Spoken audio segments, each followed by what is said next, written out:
You are listening to RudolfSteinerAudio.com. This is a reading of the essays of Rudolf Steiner that were introductions to Goethe's scientific writings, entitled Nature's Open Secret. This is the last chapter, chapter 18, entitled Goethe's Worldview, in his title Verses in Prose. Before I read this, I want to mention that there is a wonderful essay after this by the editor of this book, John Barnes, and on principle I'm only reading Steiner on this site, but I wish I could put that on there. I recommend it to all of you. Goethe's Worldview in his Verses in Prose. We are not satisfied with what nature freely offers to the observing mind.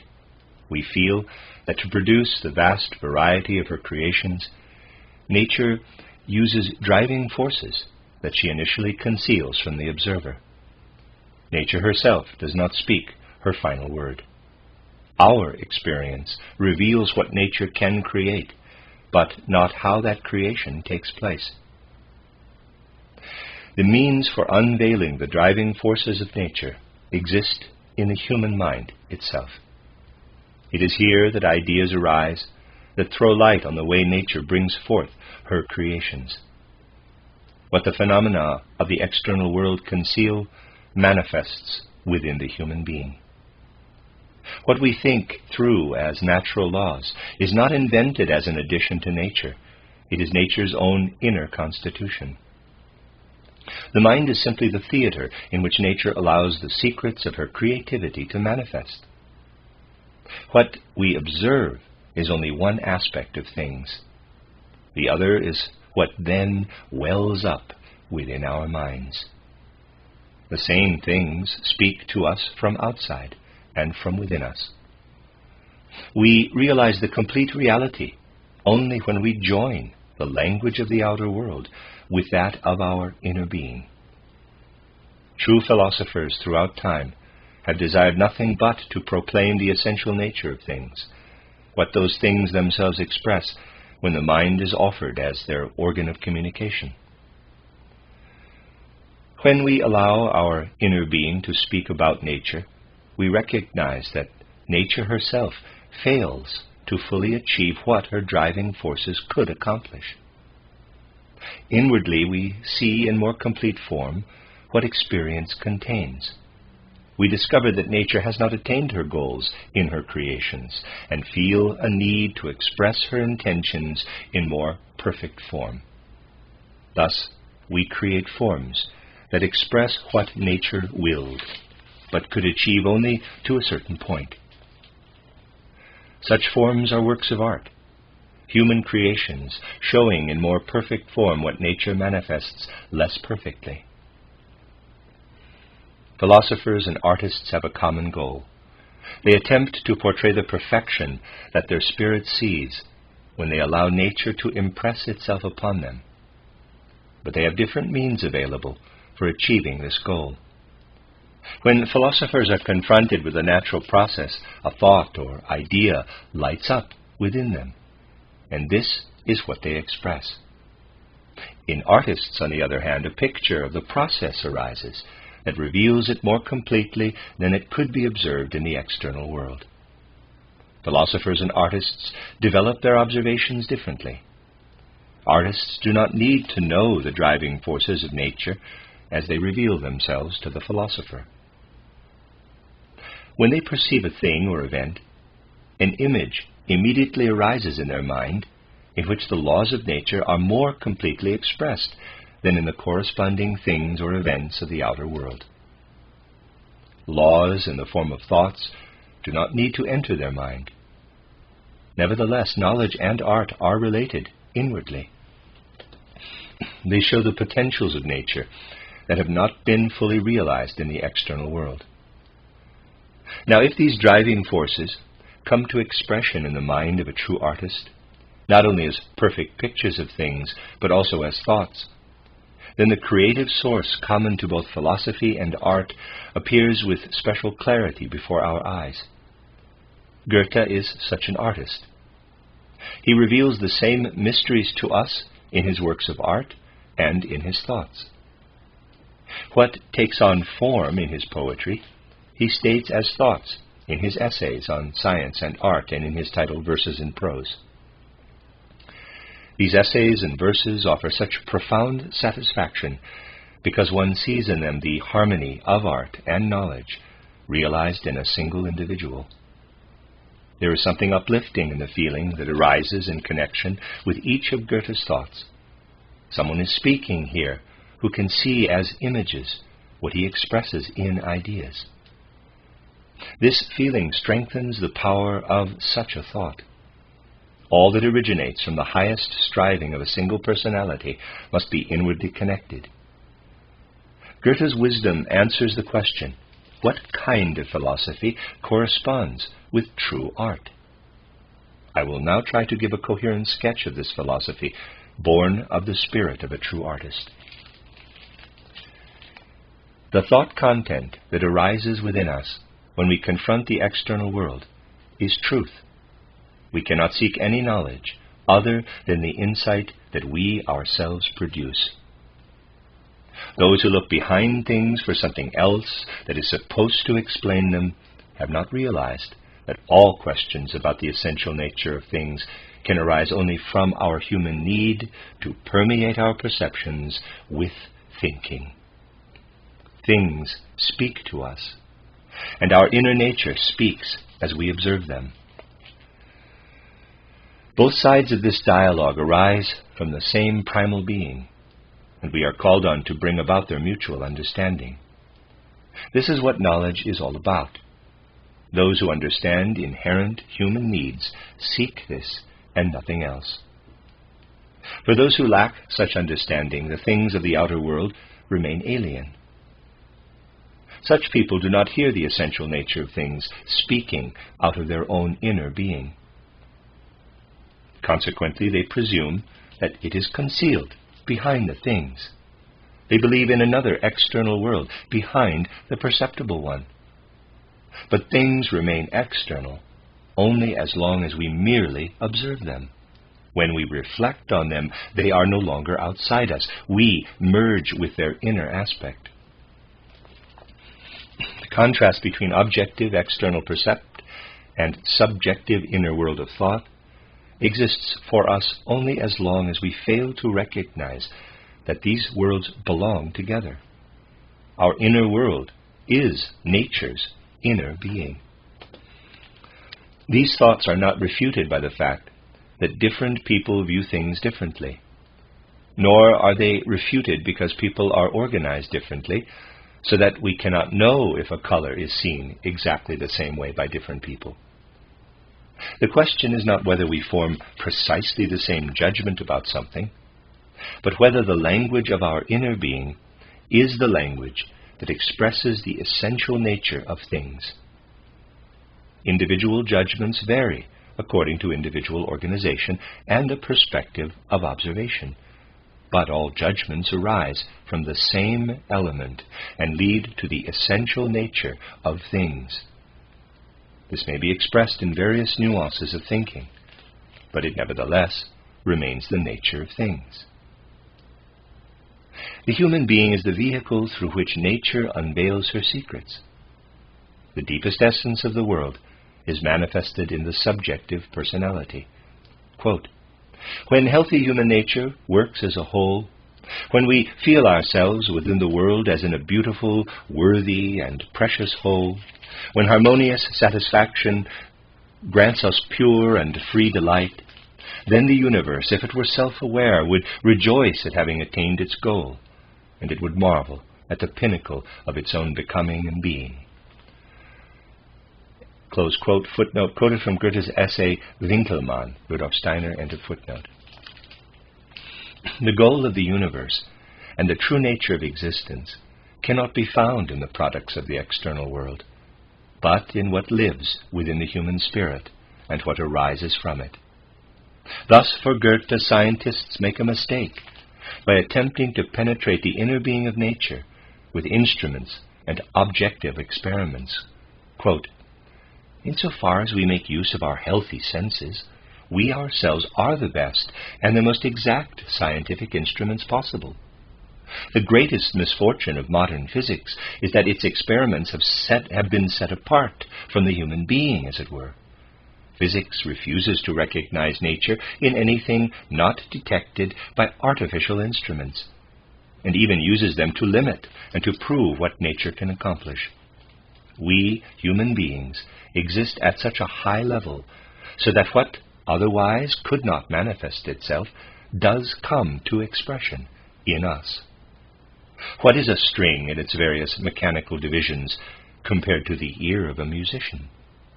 Indeed, we may ask, what are the elementary phenomena of nature herself compared to humankind? Since we must first tame and transform them before we can assimilate them to a certain degree. From Verses in Prose, close quote. As human beings, we want to know the essential nature of things. We must allow them to speak through our own mind. All that we can say about their essential nature is taken from the spiritual experiences of our own inner being. Only out of ourselves can we form a conclusion about the world. We must think anthropomorphically.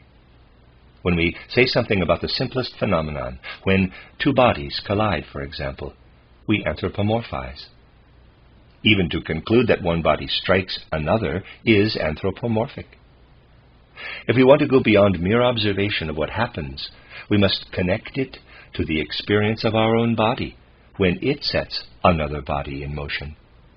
All physical explanations are hidden anthropomorphisms. We humanize nature by explaining her. We project inner human experiences into her. But these subjective experiences are the essential inner nature of things. Thus one cannot argue that we do not recognize objective truth or the, quote, things in themselves, close quote, because we can form only subjective representations of them.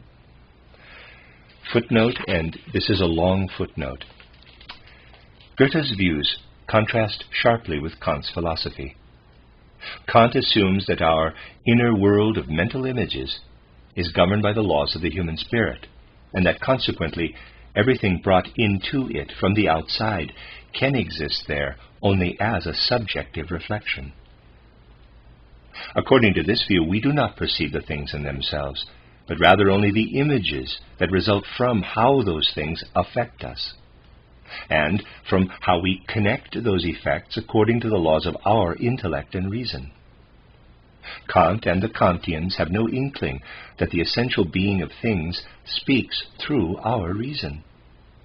Consequently, Kantian philosophy could never mean anything to Goethe. When he did acquire some of Kant's principles, he gave them a completely different meaning than they had in the teachings of their originator. A note that came to light only with the opening of the Goethe archives in Weimar makes it clear that Goethe was very much aware of this antithesis between his own view and that of Kant. To Goethe, Kant's fundamental error was that he, quote, regards the subjective cognitive capacity itself as an object, and that he distinguishes the meeting point of the subjective and the objective sharply indeed, but not without error, close quote. The subjective and the objective meet when we unite the expression of the outer world with what our inner being speaks, and these become the unified being of things. Then the antithesis between subjective and object disappears completely into this unified reality. I indicated this in chapter 11, beginning on page 136 of this book. Now in the first issue of Kant Studies, Karl Vorländer attacks what I wrote there. According to him, my view of the antithesis between Goethe and Kant is strongly one-sided, quote, strongly one-sided at best, and contradicts Kant's own clear statements. Let me read that again. Quote, according to him, my view of the antithesis between Goethe and Kant is, quote, strongly one-sided at best, and contradicts Goethe's own clear statements, and this because of a complete misunderstanding on my part of Kant's transcendental methods, close quote. Vorländer has no idea of the worldview in which Goethe lived. There is no purpose in arguing with him because we speak different languages. The fact that he fails to understand anything I have to say is an indication of how clear his thinking is, For example, I commented on this statement of Goethe. Quote, "As soon as we become aware of surrounding objects, we regard them in reference to ourselves, and justifiably so, because our whole destiny depends on whether we like or dislike them, whether we are attracted or repelled, whether they are beneficial or harmful. This entirely natural way of viewing things and assessing them seems to be as easy as it is necessary. We assume a far more difficult task when, in our active pursuit of knowledge, we seek to observe the objects of nature as they are in themselves and in their own mutual relationships. We then look for and investigate what exists, not what pleases." From The Experiment as Mediator Between Object and Subject, close quote. I commented, quote, "This shows how Goethe's worldview is the exact opposite of Kant's. According to Kant, there is absolutely no view of things as they are in themselves, only of how they appear in relation to us. Goethe sees this view as an inferior approach to things," close quote, and Forlander responded, quote, "These words of Goethe are merely intended to express, in an introductory way, the trivial difference between what is pleasant and what is true. The researcher should look for, quote, what is and not what pleases," close quote. It is advisable for those like Steiner, who dares to say that this second, indeed very inferior way of relating to things is Kant's way, to first become clear about the basic concepts of Kant's doctrine. The difference between subjective and objective sensations, for example, which is described in passages such as Section 3 of the titled Critique of Judgment, close quote. Now, my statement makes it clear that I never said that this way of relating to things is Kant's way, but rather that in Goethe's view, Kant's understanding of the relationship between subject and object does not correspond to the relationship we have with things when we want to know their intrinsic nature. Goethe's view is that of the Kantian definition does not correspond. Goethe's view is that the Kantian definition does not correspond to human cognition, but to our relationship with things when we regard them in terms of pleasure or displeasure. Those who are capable of understanding a statement, as does Forlander, would be better off learning how to read a sentence correctly before offering advice to others regarding their philosophical education. Anyone can look for Goethe quotes and order them historically, but to interpret them in the spirit of Goethe's worldview is something Forlander certainly cannot do. End of that very long footnote. There can be no question of any truth other than subjective human truth. Truth is the projection of subjective experiences into the objective interrelationships of phenomena. These subjective experiences may even assume a completely individual character. Nevertheless, they express the inner nature of things. One can only put into things what one has experienced in oneself. Hence, in a certain sense, each person puts something different into things, depending on his or her individual experiences. My interpretation of certain events in nature is not quite comprehensible to someone who has not had the same inner experience. What is important is not that people all have the same thoughts about things, but that when we think about things, we all live in the element of truth. Therefore, we should not reflect on another's thoughts as such and accept or reject them, but we should view them as proclamations of that person's individuality. Quote, "Those who contradict and argue should occasionally reflect on the fact that not all languages can be understood by everyone," close quote from Verses in Prose. A philosophy can never provide a universal truth, but it does describe the inner experiences through which the philosopher interpreted outer phenomena. When something expresses its essential being through the agency of a human mind, complete reality manifests only through the confluence of outer objectivity and inner subjectivity. We come to cognize reality neither through one-sided observation nor through one-sided thinking. Reality does not exist as something ready-made in the objective world. It is brought about through the human spirit in its connection with things. Objective things are only an aspect of reality. Goethe answers those who extol only sensory experience. Quote, "Experience is only half of experience. Everything factual is already theory." Close quote from Verses in Prose. In other words, an ideal element manifests in the human mind when it observes something factual. This worldview, which recognizes the essential nature of things in ideas and conceives of knowledge as a living into the being of things, is not mysticism. But it does have one trait in common with mysticism. It views objective truth not as something that exists in the outer world, but as something that can actually be grasped within the human being. The opposite worldview shifts the ground of things behind the phenomena into a realm beyond human experience. Such a view can either surrender itself to blind faith in that ground, received as religious revelation, or it can intellectually hypothesize and theorize about the character of that reality in a realm beyond. Both mystics and adherents of Goethe's worldview reject belief in some other world, just as they reject the hypotheses of such a realm. They maintain what is truly spiritual, which is expressed in the human being. Goethe wrote to Jacobi, quote, "God has punished you with metaphysics and put an arrow in your flesh, but he has blessed me with physics. I hold more and more firmly to the atheists' Spinoza's worship of God, and leave to you all that you consider religion, as you must. When you say one can only believe in God, then I say to you that I set a lot of store in seeing." Close quote. What Goethe wanted to see was the essential being of things as it expressed itself in his world of ideas.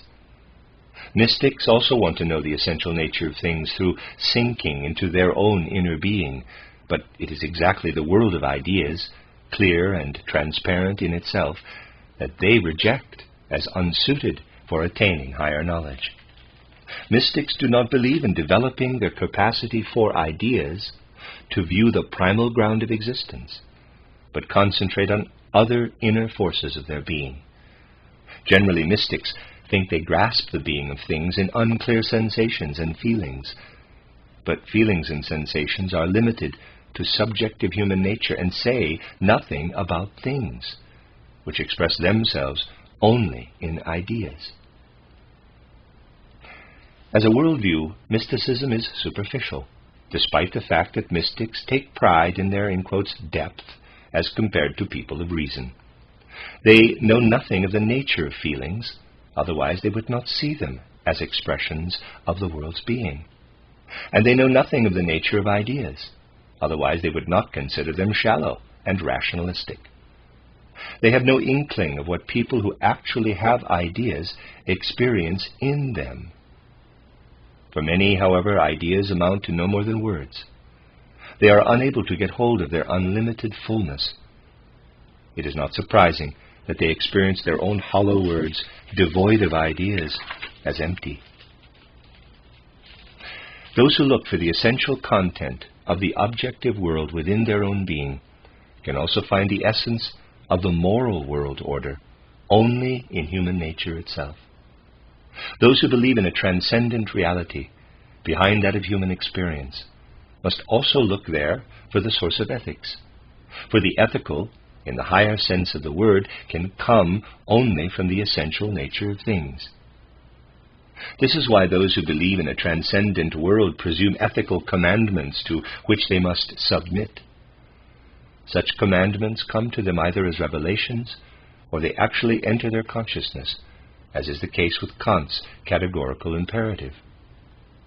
We hear nothing about how this enters our consciousness from the transcendent world of, quote, things in themselves, close quote. It is simply there, and we must submit to it.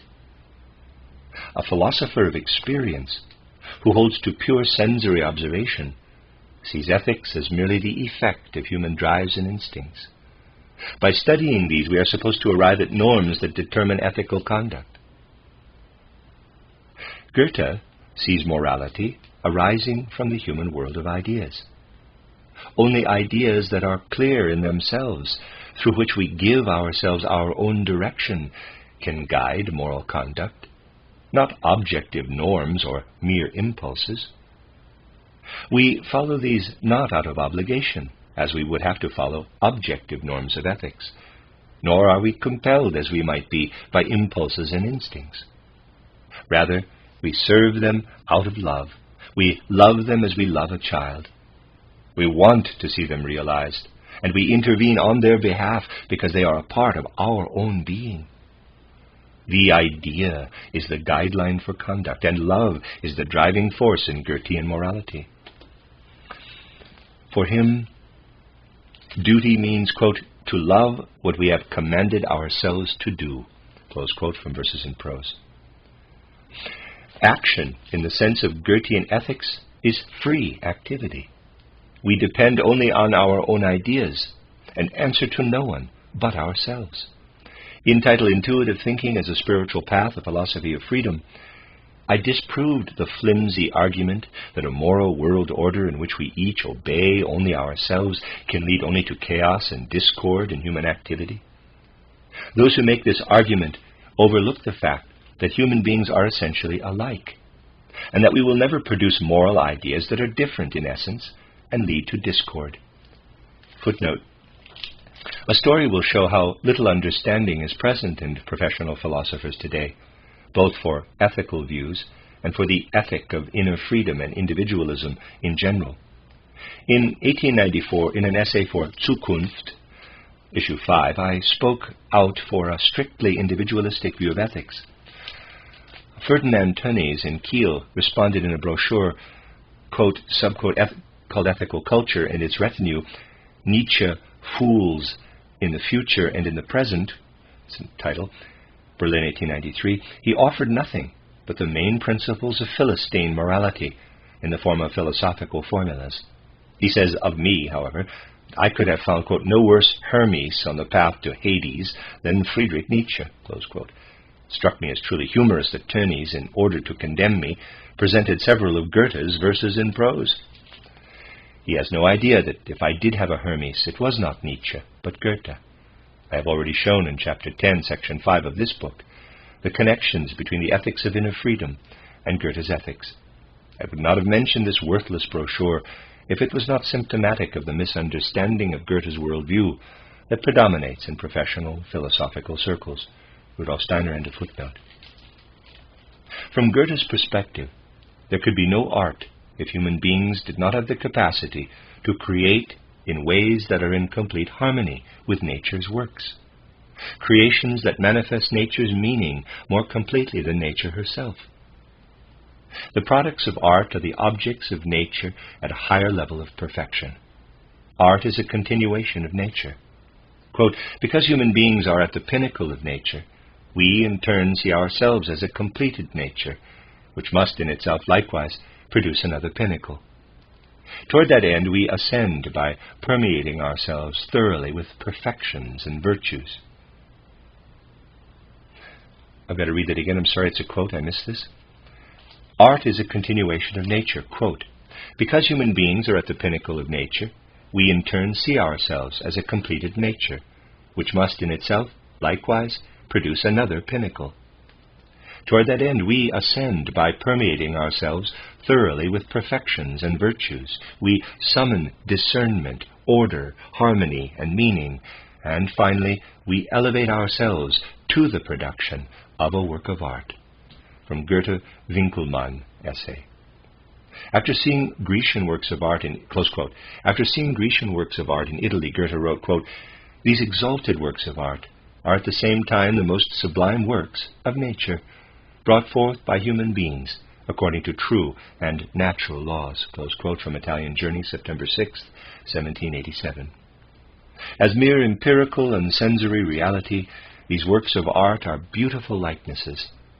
Those who are able to look more deeply see them as, quote, a manifestation of hidden laws of nature that would otherwise never reveal themselves, close quote from Verses in Prose. It is not the material the artist takes from nature that makes a work of art, but what the artist puts into it from within. The most elevated work of art causes us to forget that it is based on a content from nature and awakens our interest only through what the artist has made for it. The artist forms naturally, but does not form as nature herself does. These sentences seem to me to express Goethe's main thoughts on art as set forth in his verses in prose. That is the end of chapter 18, and it is the end, as far as I'm going to do, of the reading of Nature's Open Secret, Introductions to Goethe's Scientific Writings by Rudolf Steiner. You have been listening to RudolfSteinerAudio.com, the end of chapter 18.